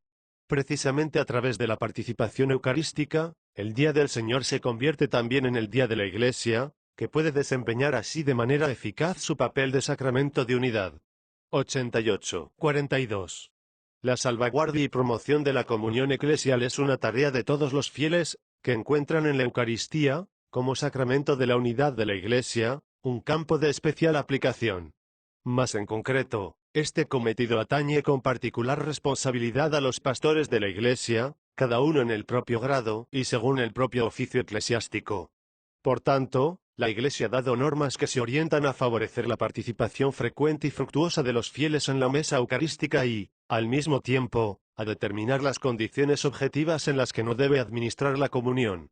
El esmero en procurar una fiel observancia de dichas normas se convierte en expresión efectiva de amor hacia la Eucaristía y hacia la Iglesia. 43. Al considerar la Eucaristía como sacramento de la comunión eclesial, hay un argumento que, por su importancia, no puede omitirse, me refiero a su relación con el compromiso ecuménico. Todos nosotros hemos de agradecer a la Santísima Trinidad que, en estas últimas décadas, muchos fieles en todas las partes del mundo se hayan sentido atraídos por el deseo ardiente de la unidad entre todos los cristianos. El Concilio Vaticano II, al comienzo del decreto sobre el ecumenismo, reconoce en ello un don especial de Dios. 89. Ha sido una gracia eficaz, que ha hecho emprender el camino del ecumenismo tanto a los hijos de la Iglesia Católica como a nuestros hermanos de las otras iglesias y comunidades eclesiales. La aspiración a la meta de la unidad nos impulsa a dirigir la mirada a la Eucaristía, que es el supremo sacramento de la unidad del pueblo de Dios, al ser su expresión apropiada y su fuente insuperable. 90. En la celebración del sacrificio eucarístico la Iglesia eleva su plegaria a Dios, Padre de misericordia, para que conceda a sus hijos la plenitud del Espíritu Santo, de modo que lleguen a ser en Cristo un cuerpo y un solo espíritu. 91. Presentando esta súplica el Padre de la Luz, de quien proviene toda dádiva buena y todo don perfecto, St. 1, 17, la Iglesia cree en su eficacia, pues ora en unión con Cristo, su cabeza y esposo, que hace suya la súplica de la esposa uniéndola a la de su sacrificio redentor. 44. Precisamente porque la unidad de la Iglesia, que la Eucaristía realiza mediante el sacrificio y la comunión en el cuerpo y la sangre del Señor, exige inderogablemente la completa comunión en los vínculos de la profesión de fe, de los sacramentos y del gobierno eclesiástico, no es posible concelebrar la misma liturgia eucarística hasta que no se restablezca la integridad de dichos vínculos. Una concelebración sin estas condiciones no sería un medio válido, y podría revelarse más bien un obstáculo a la consecución de la plena comunión, encubriendo el sentido de la distancia que queda hasta llegar a la meta, e introduciendo o respaldando ambigüedades sobre una u otra verdad de fe. El camino hacia la plena unidad no puede hacerse si no es en la verdad. En este punto, la prohibición contenida en la ley de la Iglesia no deja espacio a incertidumbres. 92. En obediencia a la norma moral proclamada por el Concilio Vaticano II. 93. De todos modos, quisiera reiterar lo que añadió en la carta encíclica Autunum Sint, tras haber afirmado la imposibilidad de compartir la Eucaristía. Sin embargo, tenemos el ardiente deseo de celebrar juntos la única Eucaristía del Señor, y este deseo es ya una alabanza común, una misma imploración. Juntos nos dirigimos al Padre y lo hacemos cada vez más, con un mismo corazón. 94-45. Si en ningún caso es legítima la concelebración si falta la plena comunión, No ocurre lo mismo con respecto a la administración de la Eucaristía, en circunstancias especiales, a personas pertenecientes a iglesias o a comunidades eclesiales que no están en plena comunión con la Iglesia Católica. En efecto, en este caso el objetivo es satisfacer una grave necesidad espiritual para la salvación eterna de los fieles, singularmente considerados, pero no realizar una intercomunión, que no es posible mientras no se hayan restablecido del todo los vínculos visibles de la comunión eclesial.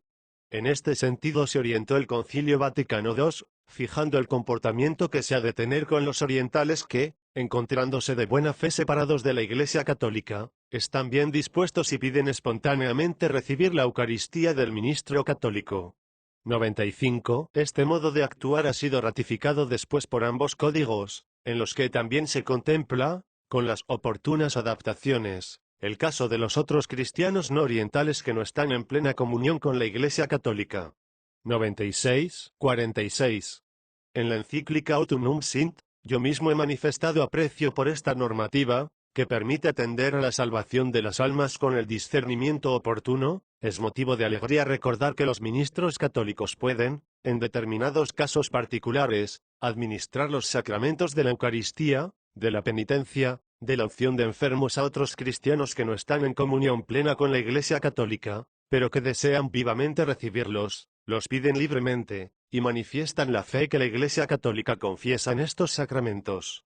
Recíprocamente, en determinados casos y por circunstancias particulares, también los católicos pueden solicitar los mismos sacramentos a los ministros de aquellas iglesias en que sean válidos. 97. Es necesario fijarse bien en estas condiciones, que son inderogables, aun tratándose de casos particulares y determinados, puesto que el rechazo de una o más verdades de fe sobre estos sacramentos y, entre ellas, lo referente a la necesidad del sacerdocio ministerial para que sean válidos, hace que el solicitante no esté debidamente dispuesto para que le sean legítimamente administrados. Y también a la inversa, un fiel católico no puede comulgar en una comunidad que carece del válido sacramento del orden. 98.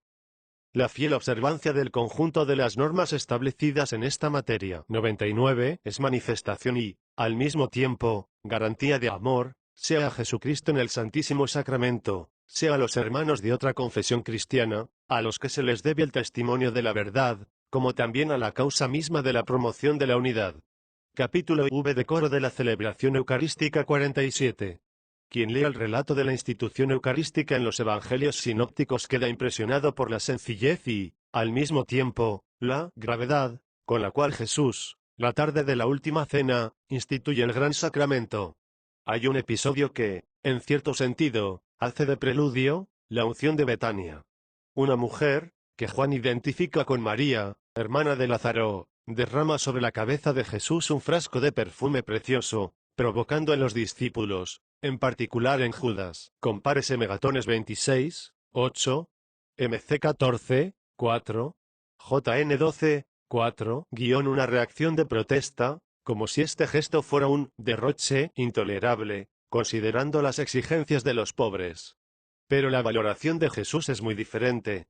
Sin quitar nada al deber de la caridad hacia los necesitados, a los que se han de dedicar siempre los discípulos pobres tendréis siempre con vosotros, Megatones 26, 11, MC 14, 7, compárese JN 12, 8, él se fija en el acontecimiento inminente de su muerte y sepultura, y aprecia la unción que se le hace como anticipación del honor que su cuerpo merece también después de la muerte, por estar indisolublemente unido al misterio de su persona.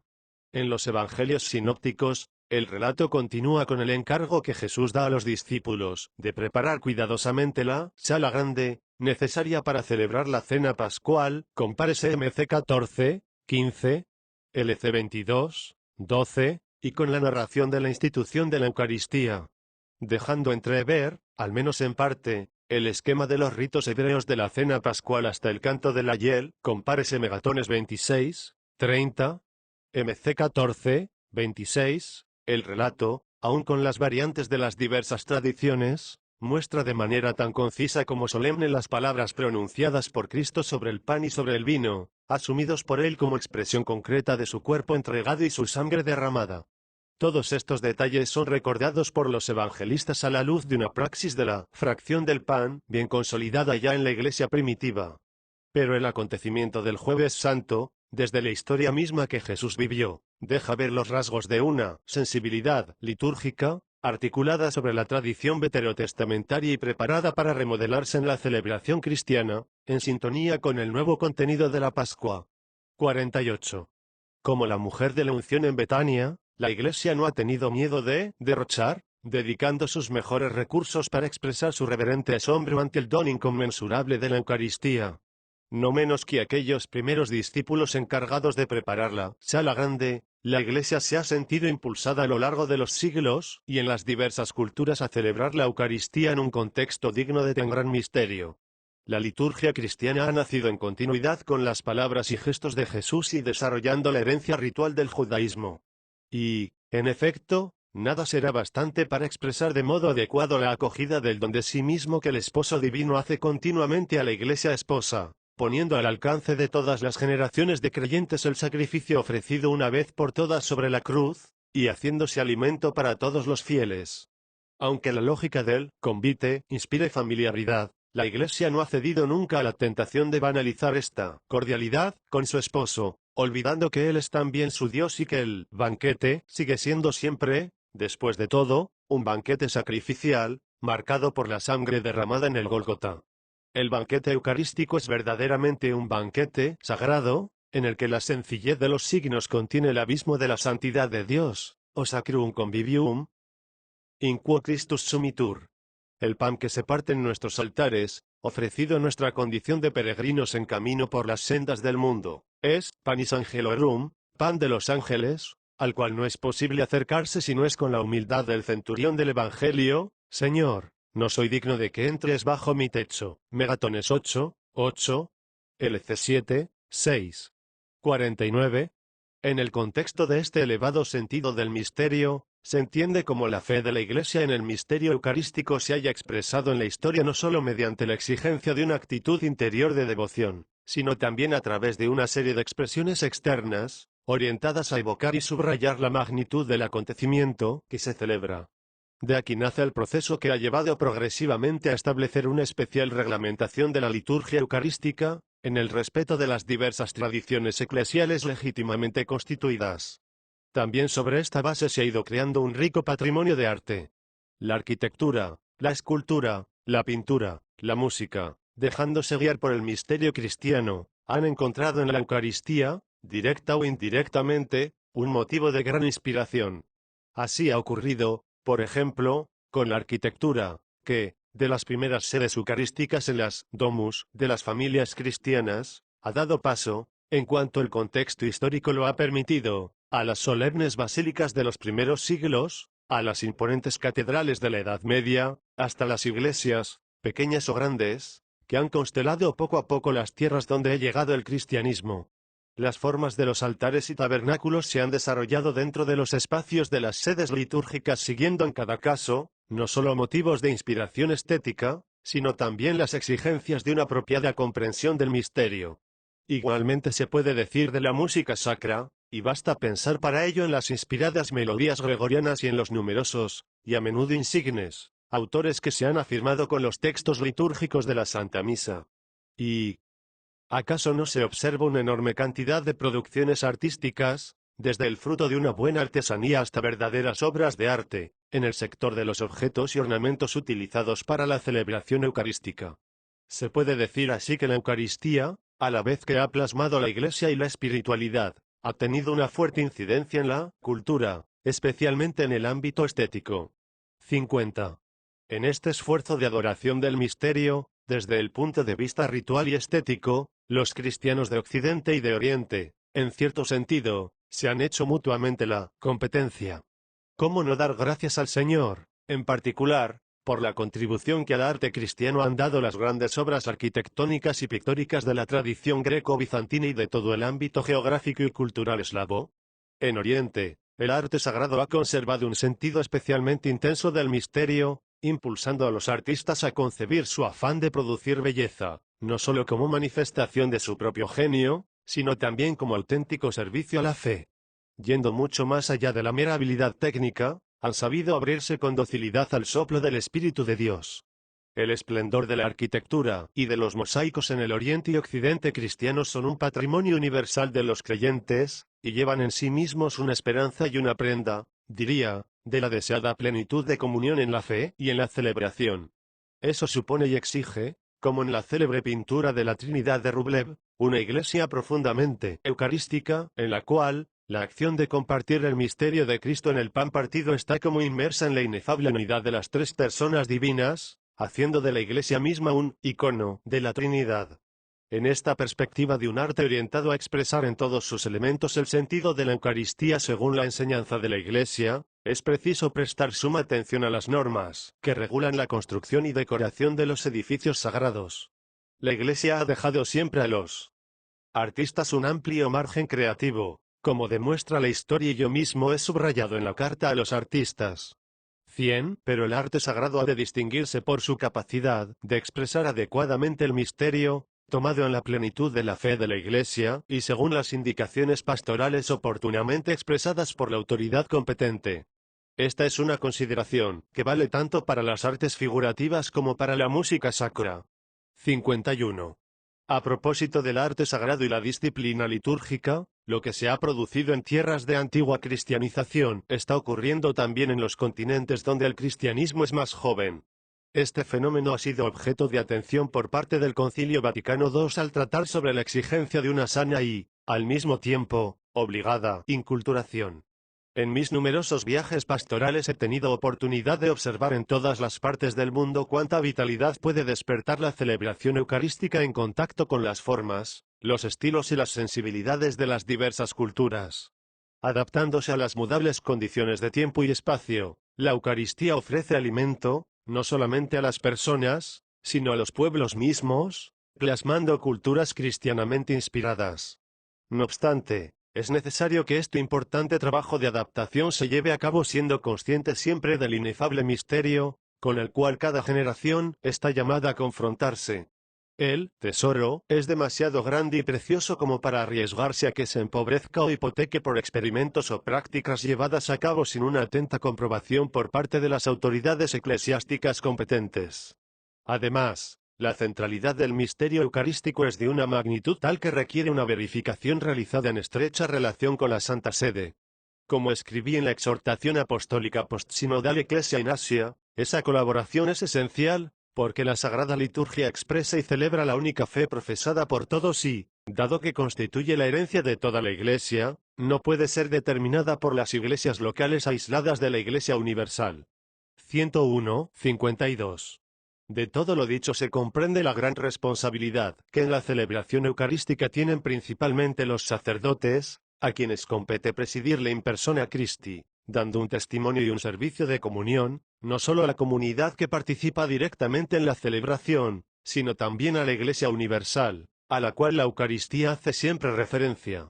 Por desgracia, es de lamentar que, sobre todo a partir de los años de la reforma litúrgica postconciliar, por un malentendido sentido de creatividad y de adaptación, no hayan faltado abusos, que para muchos han sido causa de malestar. Una cierta reacción al formalismo ha llevado a algunos, especialmente en ciertas regiones, a considerar como no obligatorias las formas adoptadas por la gran tradición litúrgica de la Iglesia y su magisterio, y a introducir innovaciones no autorizadas y con frecuencia del todo inconvenientes. Por tanto, siento el deber de hacer una acuciante llamada de atención para que se observen con gran fidelidad las normas litúrgicas en la celebración eucarística.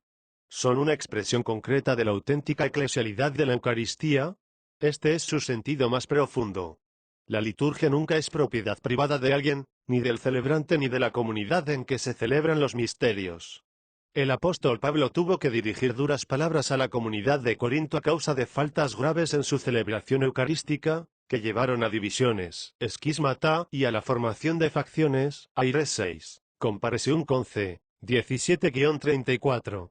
También en nuestros tiempos, la obediencia a las normas litúrgicas debería ser redescubierta y valorada como reflejo y testimonio de la Iglesia universal, que se hace presente en cada celebración de la Eucaristía. El sacerdote que celebra fielmente la misa según las normas litúrgicas, y la comunidad que se adecua a ellas, demuestran de manera silenciosa pero elocuente su amor por la Iglesia. Precisamente para reforzar este sentido profundo de las normas litúrgicas, he solicitado a los dicasterios competentes de la Curia Romana que preparen un documento más específico, incluso con rasgos de carácter jurídico, sobre este tema de gran importancia. A nadie le está permitido infravalorar el misterio confiado en nuestras manos. Este es demasiado grande para que alguien pueda permitirse tratarlo a su arbitrio personal, lo que no respetaría ni su carácter sagrado ni su dimensión universal. Capítulo B en la Escuela de María, Mujer Eucarística, 53. Si queremos descubrir en toda su riqueza la relación íntima que une Iglesia y Eucaristía, no podemos olvidar a María, Madre y modelo de la Iglesia. En la carta apostólica Rosarium Virginis Mariae, presentando a la Santísima Virgen como maestra en la contemplación del rostro de Cristo, e incluido entre los misterios de la luz también la institución de la Eucaristía. 102. Efectivamente, María puede guiarnos hacia este santísimo sacramento porque tiene una relación profunda con él. A primera vista, el Evangelio no habla de este tema. En el relato de la institución, la tarde del Jueves Santo, no se menciona a María. Se sabe, sin embargo, que estaba junto con los apóstoles, concordes en la oración, comparece HCH 1, 14, en la primera comunidad reunida después de la ascensión en espera de Pentecostés. Esta presencia suya no pudo faltar ciertamente en las celebraciones eucarísticas de los fieles de la primera generación cristiana, asiduos en la fracción del pan, HCH 2, 42. Pero, más allá de su participación en el banquete eucarístico, la relación de María con la Eucaristía se puede delinear indirectamente a partir de su actitud interior. María es mujer eucarística con toda su vida. La Iglesia, tomando a María como modelo, ha de imitarla también en su relación con este santísimo misterio. 54. Mysterium Fidei. Puesto que la Eucaristía es misterio de fe, que supera de tal manera nuestro entendimiento, que nos obliga al más puro abandono a la palabra de Dios, nadie como María puede ser apoyo y guía en una actitud como esta. Repetir el gesto de Cristo en la última cena, en cumplimiento de su mandato. Haced esto en conmemoración mía. Se convierte al mismo tiempo en aceptación de la invitación de María a obedecerle sin titubeos, haced lo que Él os diga, JN 2, 5. Con la solicitud materna que muestra en las bodas de Caná, María parece decirnos, no dudéis, fiaros de la palabra de mi Hijo.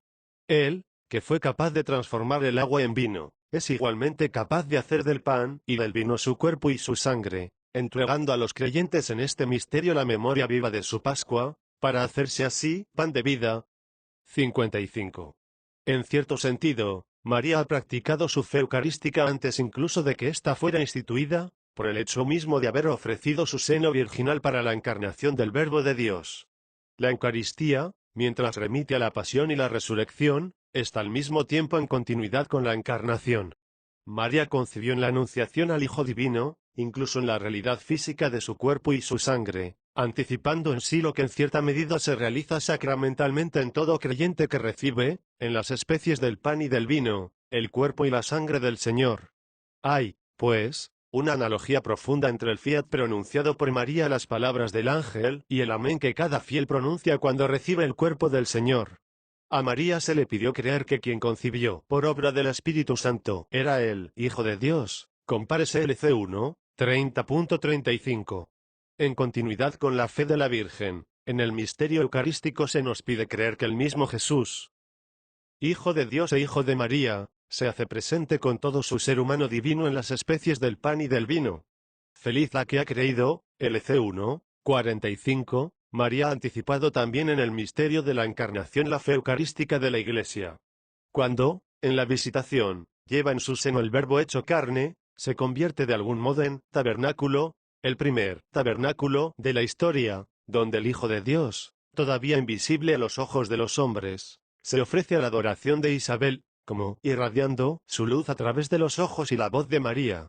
Y la mirada embelesada de María al contemplar el rostro de Cristo recién nacido y al estrecharlo en sus brazos. ¿No es acaso el inigualable modelo de amor en el que ha de inspirarse cada comunión eucarística? 56. María, con toda su vida junto a Cristo, y no solamente en el Calvario, hizo suya la dimensión sacrificial de la Eucaristía. Cuando llevó al niño Jesús al templo de Jerusalén, para presentarle al Señor, LC 2, 22, oyó anunciar al anciano Simeón que aquel niño sería señal de contradicción, y también que una espada traspasaría su propia alma. Compare CLC 2. 34.35. Se preanunciaba así el drama del Hijo crucificado y, en cierto modo, se prefiguraba el Stabat Mater de la Virgen al pie de la cruz. Preparándose día a día para el Calvario, María vive una especie de Eucaristía anticipada, se podría decir, una comunión espiritual de deseo y ofrecimiento, que culminará en la unión con el Hijo en la pasión, y se manifestará después, en el período postpascual, en su participación en la celebración eucarística, presidida por los apóstoles, como memorial de la pasión. ¿Cómo imaginar los sentimientos de María al escuchar de la boca de Pedro, Juan, Santiago y los otros apóstoles, las palabras de la última cena: este es mi cuerpo que es entregado por vosotros, LC 22, 19? Aquel cuerpo entregado como sacrificio y presente en los signos sacramentales, era el mismo cuerpo concebido en su seno. Recibir la Eucaristía debía significar para María como si acogiera de nuevo en su seno el corazón, que había latido al unísono con el suyo, y revivir lo que había experimentado en primera persona al pie de la cruz. 57. Haced esto en recuerdo mío, LC 22, 19. En el memorial del Calvario está presente todo lo que Cristo ha llevado a cabo en su pasión y muerte. Por tanto, no falta lo que Cristo ha realizado también con su madre para beneficio nuestro. En efecto, le confía al discípulo predilecto y, en él, le entrega a cada uno de nosotros: he aquí a tu hijo. Igualmente dice también a todos nosotros: he aquí a tu madre. Compárese JN 19, 26.27. Vivir en la Eucaristía el memorial de la muerte de Cristo implica también recibir continuamente este don. Significa tomar con nosotros, a ejemplo de Juan, a quien una vez nos fue entregada como madre. Significa asumir, al mismo tiempo, el compromiso de conformarnos a Cristo, aprendiendo de su madre y dejándonos acompañar por ella. María está presente con la Iglesia, y como Madre de la Iglesia, en todas nuestras celebraciones eucarísticas. Así como Iglesia y Eucaristía son un binomio inseparable, lo mismo se puede decir del binomio María y Eucaristía. Por eso, el recuerdo de María en la celebración eucarística es unánime, ya desde la antigüedad, en las iglesias de Oriente y Occidente. 58. En la Eucaristía, la Iglesia se une plenamente a Cristo y a su sacrificio, haciendo suyo el espíritu de María.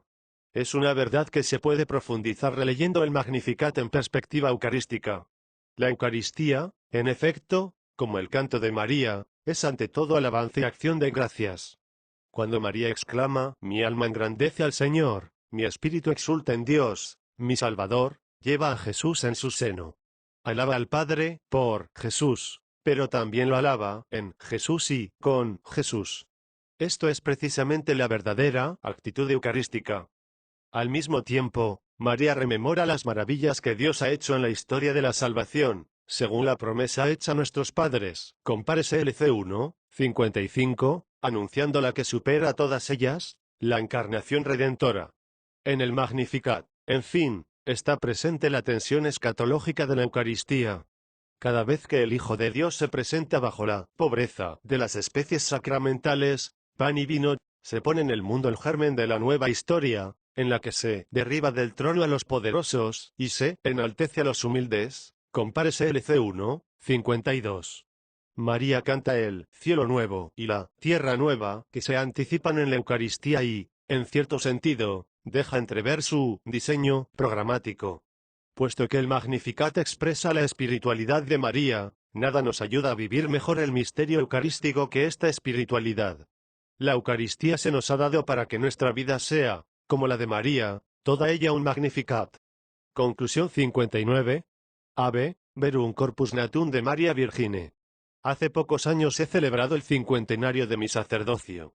Hoy experimento la gracia de ofrecer a la Iglesia esta encíclica sobre la Eucaristía, en el Jueves Santo de mi 25º año de ministerio petrino. Lo hago con el corazón henchido de gratitud.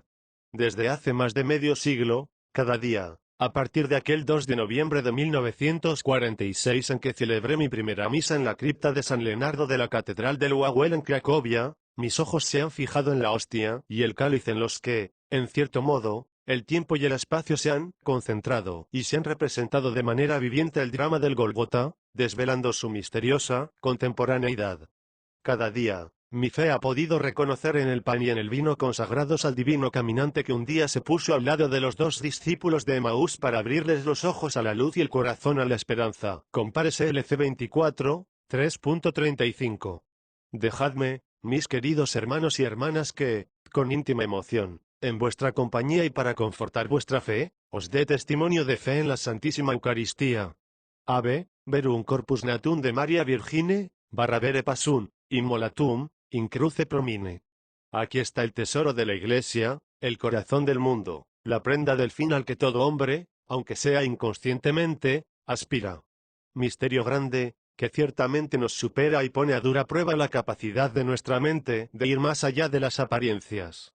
Aquí fallan nuestros sentidos visus, tactus, gustus interfallitur, se dice en el himno Adoro te devote, pero nos basta solo la fe, enraizada en las palabras de Cristo y que los apóstoles nos han transmitido. Dejadme que, como Pedro al final del discurso eucarístico en el Evangelio de Juan, yo le repita a Cristo, en nombre de toda la Iglesia y en nombre de todos vosotros, Señor. ¿Dónde quién vamos a ir? Tú tienes palabras de vida eterna. JN 6, 68. 60. En el alba de este tercer milenio todos nosotros, hijos de la Iglesia, estamos llamados a caminar en la vida cristiana con un renovado impulso. Como he escrito en la carta apostólica Novo Millennio Iuniunte, no se trata de inventar un nuevo programa. El programa ya existe. Es el de siempre, recogido por el Evangelio y la tradición viva. Se centra, en definitiva, en Cristo mismo, al que hay que conocer, amar e imitar, para vivir en él la vida trinitaria y transformar con él la historia hasta su perfeccionamiento en la Jerusalén celeste. 103. La realización de este programa de un nuevo vigor de la vida cristiana pasa por la Eucaristía. Todo compromiso de santidad, toda acción orientada a realizar la misión de la Iglesia, toda puesta en práctica de planes pastorales, ha de sacar del misterio eucarístico la fuerza necesaria y se ha de ordenar a él como a su culmen. En la Eucaristía tenemos a Jesús, tenemos su sacrificio redentor, tenemos su resurrección, tenemos el don del Espíritu Santo, tenemos la adoración, la obediencia y el amor al Padre. Si descuidáramos la Eucaristía, ¿cómo podríamos remediar nuestra indigencia? 61. El misterio eucarístico, sacrificio, presencia, banquete, no consiente reducciones ni instrumentalizaciones. Debe ser vivido en su integridad, sea durante la celebración, sea en el íntimo coloquio con Jesús apenas recibido en la comunión, sea durante la adoración eucarística fuera de la misa. Entonces es cuando se construye firmemente la Iglesia y se expresa realmente lo que es, una, santa, católica y apostólica, pueblo, templo y familia de Dios, cuerpo y esposa de Cristo, animada por el Espíritu Santo, sacramento universal de salvación y comunión jerárquicamente estructurada. La vía que la Iglesia recorre en estos primeros años del tercer milenio es también la de un renovado compromiso ecuménico. Los últimos decenios del segundo milenio, culminados en el gran jubileo, nos han llevado en esa dirección, llamando a todos los bautizados a corresponder a la oración de Jesús, Ut unum sint, JN 17, 11. Es un camino largo, plagado de obstáculos que superan la capacidad humana, pero tenemos la Eucaristía y, ante ella, podemos sentir en lo profundo del corazón, como dirigidas a nosotros, las mismas palabras que oyó el profeta Elías: levántate y come, porque el camino es demasiado largo para ti. Un Re 19, 7. El tesoro eucarístico que el Señor ha puesto a nuestra disposición nos alienta hacia la meta de compartirlo plenamente con todos los hermanos con quienes nos une el mismo bautismo. Sin embargo, para no desperdiciar dicho tesoro se han de respetar las exigencias que se derivan de ser sacramento de comunión en la fe y en la sucesión apostólica. Al dar a la Eucaristía todo el relieve que merece, y poniendo todo esmero en no infravalorar ninguna de sus dimensiones o exigencias, somos realmente conscientes de la magnitud de este don. A ello nos invita una tradición incesante que, desde los primeros siglos, ha sido testigo de una comunidad cristiana celosa en custodiar este tesoro. Impulsada por el amor, la Iglesia se preocupa de transmitir a las siguientes generaciones cristianas, sin perder ni un solo detalle, la fe y la doctrina sobre el misterio eucarístico. No hay peligro de exagerar en la consideración de este misterio, porque en este sacramento se resume todo el misterio de nuestra salvación. 104:62. Sigamos, queridos hermanos y hermanas, la enseñanza de los santos, grandes intérpretes de la verdadera piedad eucarística. Con ellos la teología de la Eucaristía adquiere todo el esplendor de la experiencia vivida, nos contagia y, por así decir, nos enciende. Pongámonos, sobre todo, a la escucha de María Santísima, en quien el misterio eucarístico se muestra, más que en ningún otro, como misterio de luz. Mirándola a ella conocemos la fuerza transformadora que tiene la Eucaristía. En ella vemos el mundo renovado por el amor. Al contemplarla asunta al cielo en alma y cuerpo vemos un resquicio del cielo nuevo y de la tierra nueva, que se abrirán ante nuestros ojos con la segunda venida de Cristo. La Eucaristía es ya aquí, en la tierra, su prenda y, en cierto modo, su anticipación, Veni, Domine Jesu. A 22:20. En el humilde signo del pan y el vino, transformados en su cuerpo y en su sangre, Cristo camina con nosotros como nuestra fuerza y nuestro viático y nos convierte en testigos de esperanza para todos. Si ante este misterio la razón experimenta sus propios límites, el corazón, iluminado por la gracia del Espíritu Santo, intuye bien cómo ha de comportarse, sumiéndose en la adoración y en un amor sin límites. Hagamos nuestros los sentimientos de Santo Tomás de Aquino, teólogo eximio y, al mismo tiempo, cantor apasionado de Cristo Eucarístico, y dejemos que nuestro ánimo se abra también en esperanza a la contemplación de la meta, a la cual aspira el corazón, sediento como está de alegría y de paz. Bone pastor, panis vere, Jesu, nostri miserere. Buen pastor, pan verdadero, oh Jesús, piedad de nosotros, nútrinos y defiéndenos, llévanos a los bienes eternos en la tierra de los vivos. Tú que todo lo sabes y puedes, que nos alimentas en la tierra, conduce a tus hermanos a la mesa del cielo a la alegría de tus santos. Roma, junto a San Pedro, 17 de abril, Jueves Santo, del año 2003, 25º de mi pontificado y año del Rosario. Johannes Paulus II.